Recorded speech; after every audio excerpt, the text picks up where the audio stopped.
ఆర్టిజన్ల సమస్య అనేది రాష్ట్ర వ్యాప్తంగా విద్యుత్ వ్యవస్థలో ఒక క్లిష్టమైనటువంటి స్థితికి చేరినటువంటి పరిస్థితి. ఆర్టిజన్ పేరు అనేది అసలు ఏం పేరు ఇది? ప్రభుత్వం మా మీద ఎందుకు ఈ పేరు తీసుకొచ్చింది? అంటే మమ్మలను కార్మికులుగా ఓ ధోరణిలో అదే ధోరణిలో చూసే ప్రయత్నం ప్రభుత్వం చేస్తుందా? ఇది ఇప్పటిది కాదు, ఉద్యమ సమయంలో కావచ్చు, తర్వాత కేసీఆర్ వచ్చిన గత 10 ఏళ్ల నుంచి వీళ్ళ పోరాటం కొనసాగుతూనే ఉంది. గత ప్రభుత్వం ఎంతో కొంత చేసినప్పటికీ పూర్తి స్థాయిలో మాత్రం వీళ్ళకి న్యాయం చేయలేకపోయింది. వీళ్ళు అక్కడ ఉండి ప్రాణాలు పోతున్నాయి వీళ్ళే అక్కడ. ఎందుకంటే వీళ్ళు కీలకంగా సబ్స్టేషన్లో పనిచేస్తారు, ఫీల్డ్ వర్క్ చేస్తారు. పోలెక్కేది జేఎల్ఎంలు వాళ్ళు ఏఈలు ఉన్నప్పటికీ కూడా ఎవరికి పోలెక్కరాదు. వీళ్ళనే ఉపయోగించుకొని అన్ని పనులు పోలెక్కడం కానించి లైన్లు ఒకవేళ చెట్లు అడ్డం వచ్చినా ఏవి వచ్చినా వీళ్ళతోనే కొట్టిస్తారు. ఇవన్నీ చేపిస్తున్న వీళ్ళకి కానీ సరైన జీతం ఉండదు, సరైనటువంటి ఏదైతే హెల్త్ బెనిఫిట్స్ ఉంటాయో అవి ఉండవు. అలాంటి వ్యవస్థలో ఆర్టిజన్లు ఉన్నారు. సో దీనిపైన ఇప్పటికీ నిన్న విద్యుత్ సౌధ దగ్గర పెద్ద ఎత్తున వీళ్ళు ఆందోళన కార్యక్రమం చేసినప్పటికీ ప్రభుత్వం వీళ్ళను గత ప్రభుత్వం లాగానే వీళ్ళను అణిచివేసే ప్రయత్నం చేసింది. సో మనతో పాటు ఆర్టిజన్లు చాలామంది ఉన్నారు. ఒకసారి వాళ్ళని అడిగి తెలుసుకునే ప్రయత్నం చేద్దాం. ఇదన్నా ఒకటి, మీరు కీలకం ఉచిత విద్యుత్ ప్రభుత్వం ఇవ్వాలన్నా 24 గంటల కరెంట్ ఇవ్వాలన్నా సబ్స్టేషన్ల కీలకంగా మీరే పనిచేయాలి. మీ బెనిఫిట్సే సరిగా లేనప్పుడు ప్రభుత్వం ఎలాగా ప్రజలకు బెనిఫిట్ చేస్తుంది? మేము ప్రభుత్వానికి అదే కోరుతా ఉన్నాం. 24 గంటలు కరెంట్ ఇచ్చేది ఆర్టిజన్ కార్మికులే, సబ్స్టేషన్లో మెయింటెనెన్స్ చేసేది ఆర్టిజన్ కార్మికులే, ట్రాన్స్కోలో మొత్తం 220 kV కానీ 400 kV కానీ 130 kV కానీ మెయింటైన్ చేసేది ఆర్టిజన్లే ఎక్కువ మట్టుకు. దాన్ని మళ్ళీ వర్క్ చేసేది ఆర్టిజన్లే, టవర్ ఎక్కి పనిచేసేది ఆర్టిజన్లే. ఇలా కోట్ల రూపాయల బిల్లులు వసూలు చేసేది ఆర్టిజన్లే. జన్కోలో కరెంటు తయారయ్యే దానికి పనిచేసేది ఆర్టిజన్లే, బిల్లులు వసూలు చేసేది ఆర్టిజన్లే, బిల్లులు ఇచ్చేది ఆర్టిజన్లే, మీటర్ పెట్టేది ఆర్టిజన్లే, మీటర్ బాగుందా లేదా చెక్ చేసేది ఆర్టిజన్లే. ఇంతమంది ఇంత పని చేస్తున్నప్పుడు ప్రభుత్వం ఆలోచన చేయకుండా మళ్ళీ అణగదొక్కే ప్రయత్నం చేయడంలో ఆంతర్యం ఏంటనేది మేము అడుగుతా ఉన్నాం. టీఆర్ఎస్కు సంబంధించిన దొంగలు ఇంకా విద్యుత్ సంస్థలో ఉన్నారా అనేది మాకు నిన్న డౌట్ వచ్చింది. నిన్న జరిగిన ఏదైతే నిన్న దమనకాండను ఉపయోగించారు పోలీసు వాళ్ళు, అందరినీ ఎక్కడిదక్కడ అరెస్ట్ చేసిరు. అసలు విద్యుత్ సౌధ గేట్ దగ్గర దాకా కూడా పోనీయలే. మెట్రో దిగంగానే సిడీల మీదకి వెళ్ళి డైరెక్ట్ DCM వాళ్ళల్లో నూకేసారు. వస్తుంటే నమస్తే అని ఎవరన్నా అంటే వానికి కూడా నూకేసారు. వాడు కన్జ్యూమర్ ఉన్నాడు, వానికి కూడా నూకేసిన పరిస్థితి వచ్చింది. ఇంత ఎందుకు? మేము ప్రభుత్వంతో లేమా? ప్రభుత్వంకు మేము 10 ఏళ్ళు ఆనాడు తెలంగాణ ఉద్యమంలో కీలకంగా పనిచేసి శవాల లెక్క పండుకొని తెలంగాణ తెచ్చుకున్నాం. ఆ టీఆర్ఎస్ ప్రభుత్వం కేసీఆర్ గారు మమ్మల్ని మోసం చేసిండు, నమ్మించి గొంతు కోసిండు అని చెప్పేసి ఈ ప్రభుత్వాన్ని పారదోలి జిల్లాలలో ప్రతి ఇంటికి గడప కాంగ్రెస్కు తీసుకురావాలని కంకణం కట్టుకున్నాం.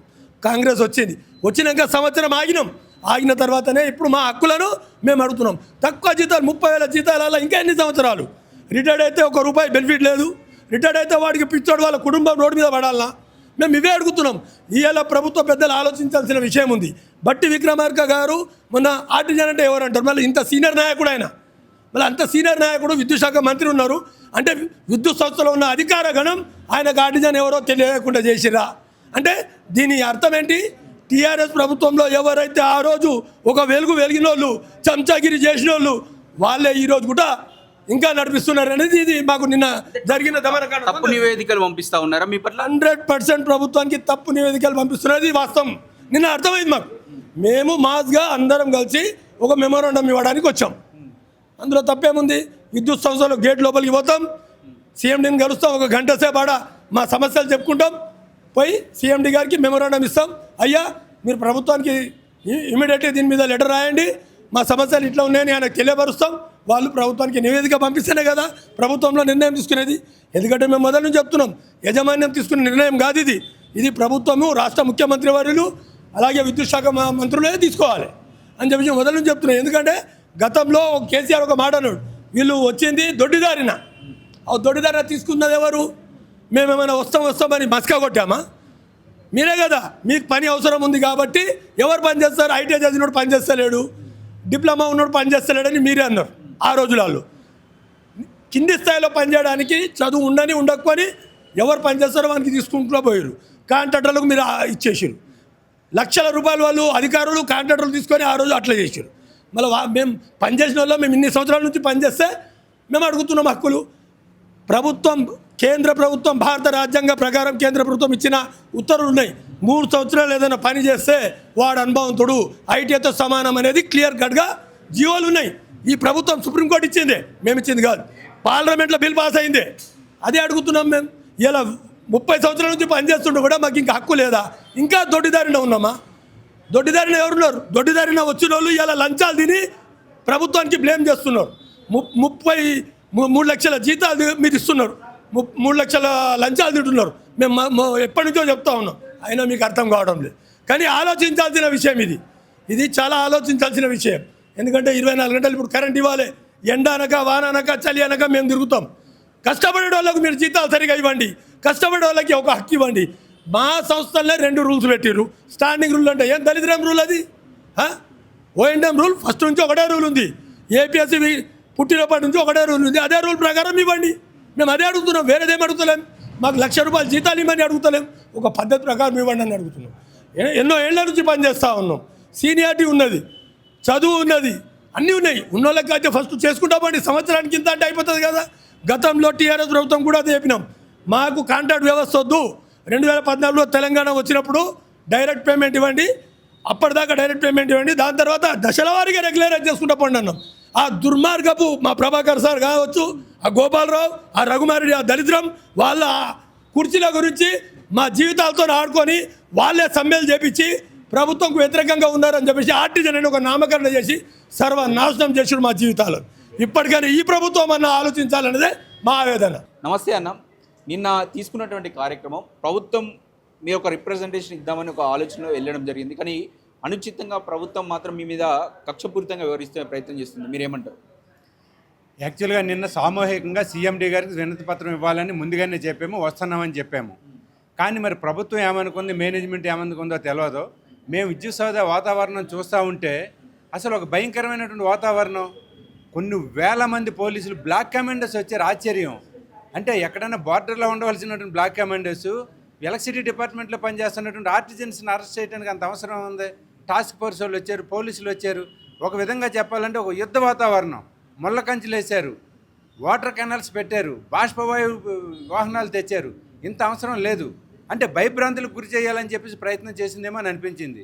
కానీ మేము చెప్పదలుచుకున్నాం, మేము కరెంటు కార్మికులం. ఇట్లాంటి వాటర్ కెనాల్స్ బాష్పవాయువు కంటే కన్నా ప్రమాదకరమైనటువంటి ఎలక్ట్రిసిటీతోటే మేము నిరంతరం పోరాటం చేస్తాం. అటువంటిప్పుడు ఈ బాష్పవాయువులను ఈ వాటర్ కెనాల్స్ మాకెంత? కానీ ఇది పద్ధతి కాదు. అంటే కేసీఆర్ గవర్నమెంట్ గడిల పాలన అని చెప్పేసి ప్రగతి భవన్ ముందు గ్రిల్స్ ఉన్నప్పుడు చెప్పారు. కానీ రేవంత్ రెడ్డి గారు అధికారానికి రాకుండా వచ్చి ప్రమాణ స్వీకారం చేస్తుంటేనే గడిలన్నీ అక్కడ ఇనుప సోలన్నీ కట్ చేపించారు. ప్రభుత్వం ప్రజల పక్షాన ఉందేమనుకున్నాం. కానీ నిన్న విద్యుత్ సౌధ దగ్గర చూస్తూ ఉంటే కేసీఆర్ మాత్రం ప్రగతి భవన్ దగ్గర మాత్రమే ఇనుప సోలు వేశాడు. కానీ మొత్తం హైదరాబాద్ మొత్తానికి ముళ్ళ కంచెలతో నింపేశాడు రేవంత్ రెడ్డి అని అనిపిస్తూ ఉంది. మీరేమైనా చేయండి, మా ఆర్టిజన్స్ కన్వర్షన్ అనేది ఖచ్చితంగా చేసి తీరాలి. దీంట్లో ఏ రకంగానూ మా జాయింట్ యాక్షన్ కమిటీ వెనకపోయేది లేదు. పైగా మేమేం అడుగుతున్నాం, మాకు ఆత్మగౌరవానికి సంబంధించినటువంటి సమస్య ఇది. ఆర్థిక భారం పడదు. ఆర్థిక భారం పడనటువంటి కన్వర్షన్ చేయడానికి ప్రభుత్వానికి, యాజమాన్యానికి ఏంటి బాధ అని అడుగుతున్నాం. మాకు ఆత్మగౌరవం కావాలి, మాకు జాబ్ గ్యారంటీ కావాలి. మమ్మల్ని కూడా జూనియర్ లైన్మెనో, సబ్ ఇంజనీరనో, జూనియర్ అసిస్టెంట్ అని పిలవాలి. ఆర్టిజన్స్ అంటే నవ్వుతూ ఉన్నారు. అంటే అటు స్వర్గలోకం కాదు, ఇటు భూలోకం కాదు, త్రిశంగ స్వర్గంలో ఉన్నాం. దీనిని తీసేయండి, మాకు మా విద్యార్హతలకు తగినటువంటి ఉద్యోగాలు ఇవ్వండి అని కార్మికులను కార్మికులుగా ఉంచే ప్రయత్నం చేస్తున్నారు ఆర్టిజన్ పేరుతో. అంటే ఎస్ ఆర్టిజన్గానే ఉండు, నువ్వు నీకు ఆత్మగౌరవం ఏంటని అంటున్నారు. మేము కూడా ఈ సమాజంలో ప్రజలమే, కార్మికులమే.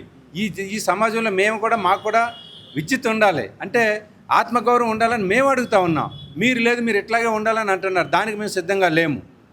ఎలక్ట్రిసిటీ డిపార్ట్మెంట్లో పనిచేస్తున్నటువంటి ఆర్టిజన్స్గా మమ్మల్ని పిలువబడుతుంది. అసలు ఆర్టిజన్స్ పదాన్నే మా జేఏసీ వ్యతిరేకిస్తూ ఉంది. ఈ రోజు నుంచి ఆర్టిజన్స్ అంటే మేము ఊరుకోము. మాకు ఖచ్చితమైనటువంటి డిపార్ట్మెంట్లో ఉన్నటువంటి పేర్లు పెట్టండి. ఆర్టిజన్ అని అంటే సినీ రంగంలోనూ కళాకారులకు సంబంధించిన పేరు మాకెందుకు పెట్టాలి? మాతోటి ఏమైనా డ్రామాలు ఏడిపిస్తున్నారా రవీంద్ర భారతిలోను? ఈ గత ప్రభుత్వం చేసిన తప్పు నీ ప్రభుత్వం కూడా చేయొద్దు.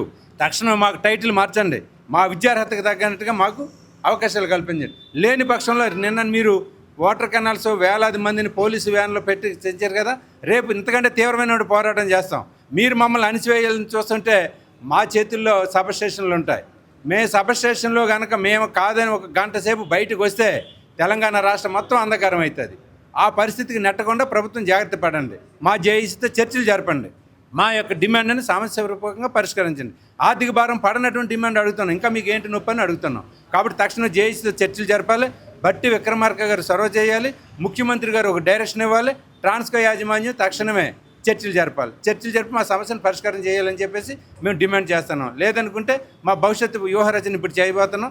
భవిష్యత్తులో దాన్ని ఆచరణలో పెడతాం. రైట్ అన్న, మీకు క్లారిటీ వచ్చేసింది. ఒకటి, ప్రభుత్వం మీ పట్ల సానుకూలంగా లేదు. మిమ్మల్ని గత ప్రభుత్వంలో అణచివేతే ఒక ధోరణిలో నిన్న చూస్తే అర్థమైపోయింది. మీ నెక్స్ట్ ప్లాన్ ఎలా ఉండబోతుంది? నెక్స్ట్ ప్లాను ఇప్పుడు మధ్యాహ్నం నుంచి మేము కూర్చొని ఒక ప్లాన్ చేసుకుంటున్నాము. అయితే ప్రభుత్వానికి మేము విజ్ఞప్తి చేసేది ఒకటే, మేము ప్రభుత్వ శత్రువులం కాము. మేమంతా కూడా విద్యుత్ కార్మికులు. విద్యుత్ కార్మికులు అంటే అసలు ప్రభుత్వానికి విద్యుత్ కార్మికులకు అనుసంధానం ఉంటుంది, అంత మంచితనంలో ఉంటుంది. ఏదున్నా సరే ప్రాబ్లంలు అనేది సాల్వ్ చేయాలి. అసలు ఈ ప్రభుత్వం పిలవట్లేదు, మేనేజ్మెంటు పిలవట్లేదు. మేము మాస్ రిప్రజెంటేషన్ మన పవర్ మినిస్టర్ గారిని కలిస్తే ఏం చెప్పారు, మీరు మేనేజ్మెంట్కి మాకు మీరు రిప్రజెంటేషన్ ఇవ్వమన్నారు. అదే మేము పెట్టుకున్నాం. వారు చెప్పిందే చేశాం మేము. పవర్ మినిస్టర్ గారు చెప్పింది మీరు రిప్రజెంటేషన్ ఇవ్వమన్నారు. రిప్రజెంటేషన్ ఇవ్వడానికే వెళ్తే ఇంత నిర్బంధం పెట్టి మమ్మల్ని అందరినీ భయభ్రాంతులు గురి చేసి వాళ్ళు అసలు ఆర్టిజన్ అనేవాడికి ఇప్పుడు ఏంటంటే వీళ్ళ ఎత్తుగడలు ఏంటంటే ఇట్లాంటి అణచివేత వేస్తే ఇక వీళ్ళు అడగరు. 7 ఏళ్ళు అయిందండి. ఇప్పుడు ఎవరన్నా ఇంజనీర్ వస్తే 2018 కూడా ప్రమోషన్ ఇస్తున్నారుగా, మాకెందుకు ఇవ్వమని అడుగుతున్నాం మేము. అడిగేది అంటే తప్పేముంది? చదువు దగ్గర కన్వర్షన్ ఇవ్వమంటున్నాం మేము అడిగేది తప్పేం లేదు. నువ్వు ఇస్తావా ఇవ్వవా చర్చలు పిలిచి చెప్పు. ఇవ్వకపోతే సమ్మెదారి ఎట్టబోతుందో అది మేము చూస్తాం. అంతేగాని మేము ఇస్తావా ఇవ్వవా ఏదో చెప్పాలి కదా. మేనేజ్మెంట్ పిలవదు, ప్రభుత్వం పిలవదు. మరి ఎవరు పిలవాలండి? ఎవరికి ఇవ్వాలి మేము? మరి ప్రభుత్వం ఉందా లేదా? అందువల్ల మేము ఒకటే నిర్ణయం తీసుకుంటున్నాము. చాలా కఠినమైన నిర్ణయం ఉంటుంది. వీళ్ళంతా కూడా ఏంటంటే చాలి వేతనాలతో పనిచేస్తున్నారు. ఎంతోమంది ప్రాణాలు కోల్పోతున్నారు. అది ప్రభుత్వం గమనించట్లేదు, గ్రహించట్లేదు కూడా. ప్రభుత్వం వీళ్ళ గురించి ఆర్టిజన్ అంటే ఎవరు అని అంటున్నారు మంత్రులు. ఆర్టిజన్ అంటే ఎవరు? విద్యుత్ సంస్థలు అంటే అంటున్నారు. ఎన్నిసార్లు అంటారు ఆ మాట? ఆర్టిజన్ అంటే ఎవరు అంటే పనిచేసేవాడే ఆర్టిజను, కష్టపడేవాడే ఆర్టిజను.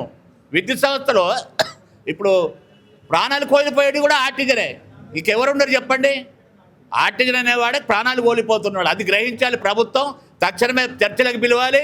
ఆ ప్రాబ్లం అన్నీ కూడా సాల్వ్ చేయాలి. మాకు రావాల్సిన హక్కులన్నీ కూడా ఇవ్వాలి. రిటైర్మెంట్ బెనిఫిట్స్ ఇవ్వాలి. స్టాండింగ్ రూల్స్ రద్దు చేయాలి. ఇది ఖచ్చితంగా జరగాలి. ఇది ఎందుకంటే ఆగ్రహంతో ఉన్నారు ఆర్టిజన్ కార్మిక సోదరులంతా. ఇప్పుడు ఆ ప్రభుత్వంలో ఎంతో అంత న్యాయం జరిగింది. సరే, ఈ ప్రభుత్వం చేయాలి, పూర్తి స్థాయిలో పర్మనెంట్ చేయమంటున్నాం. ఉద్యోగం ఆ యొక్క చదువు దగ్గర ఉద్యోగం ఇవ్వమంటున్నాం మేము. వేరే ఏమీ ఇవ్వమనట్లేదు. దీనివల్ల ఆర్థిక భారం పడదు అనేది 100% మా చైర్మన్ గారు, మా రాష్ట్ర నాయకత్వం మొత్తం కూడా లెక్కలేసి చూపెట్టాము. మాకు ఎలాంటి ఆర్థిక భారం పడదు. మీరు చేయడానికి ఏంటి, మీకు ఇబ్బంది ఏంటి అని మేము అడుగుతున్నాం ప్రభుత్వానికి, మేనేజ్మెంట్కి కూడా. హీటర్ లెక్క రాలిపోతూ ఉన్నారు ఆర్టిజన్లు. పూలు ఎక్కినప్పుడు కావచ్చు, ఆ విద్యుత్ తోని చెలగాట మాలినటువంటి సిచ్యువేషన్లో వీళ్ళ జీవితాలు ఉంటాయి. కాబట్టి ఇంకా చాలా వేకెన్సీస్ ఉన్నాయి. అసలు విద్యుత్ డిపార్ట్మెంట్లో ఒక్కొక్క సబ్స్టేషన్ 4 పనిచేయాలి, షిఫ్ట్ వైజ్గా 4 పనిచేయాల్సి ఉంటుంది. కానీ 3 అక్కడ పెట్టి వాళ్ళతోనే ఎక్కువ టైం, ఓవర్ టైం కూడా పని చేపిస్తున్నటువంటి సిచ్యువేషన్లు మనకు కనిపిస్తూ ఉన్నాయి. ఇలాంటి నేపథ్యంలో వీళ్ళని కాపాడుకున్నటువంటి బాధ్యత ప్రభుత్వం పైన ఉంటుంది. వీళ్ళు నాణ్యమైనటువంటి విద్యుత్ ప్రజలకు అందియాలంటే వీళ్ళని కాపాడుకొని వీళ్ళని పరిరక్షించుకోవాల్సిన బాధ్యత ప్రభుత్వం పైన అయితే ఎంతైతే ఉంటుంది. కెమెరామెన్ వెంకటేష్తో అక్షిత్, హైదరాబాద్.